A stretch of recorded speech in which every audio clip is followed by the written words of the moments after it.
যেই সময় বিশ্বনবী দুনিয়া থেকে বিদায় নেবেন, ওই সর্বশেষ সময়টায় হযরত আয়েশা রাদিয়াল্লাহু তাআলা আনহার উরুর উপরে মাথা রেখে শুয়ে রয়েছেন।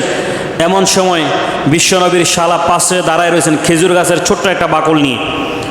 বিশ্বনবী তখন ওই আত্মীয়কে ইশারা দিয়ে বুঝালেন যে তার হাতের মধ্যে যেটা আছে ওটা নিয়ে আসো। হযরত আয়েশা রাদিয়াল্লাহু তাআলা আনহা হাতের মধ্যে ওটা নিলেন, নিয়ে এসে বললেন যে এটা কী করবো? বলছে এটা আমার মুখের মধ্যে দাও। হযরত আয়েশা রাদিয়াল্লাহু তাআলা আনহা চাবায়া বিশ্বনবীর মুখের মধ্যে দিলেন। বিশ্বনবীর সর্বশেষ সুন্নত কাজের মধ্যে এই কাজটাই সর্বশেষ ছিল, সুন্নত মেসওয়াক করাটা। এটার ফজিলত শুনেন।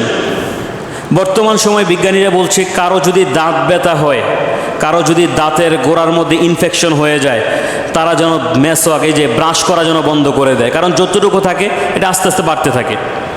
একটা সময় তাদের এটা এত বেশি বেড়ে যায় দাঁতগুলি পর্যন্ত ফালাই দিতে হয়। প্রাথমিক অবস্থায় যখন থাকবে তখন যেন মেসওয়াক করে, মেসওয়াকের প্রত্যেকটা আপনার যখন ডান দিক থেকে বাম দিকে নেবেন, বাম দিক থেকে ডান দিকে নেবেন, ওই এক একটা ঘর্ষণের মাধ্যমে আল্লাহ তাআলা, সুন্নত তো আছেই, সুন্নতের বরকতে আপনার এই দাঁতগুলি আল্লাহ তাআলা সুস্থ করে দেবেন।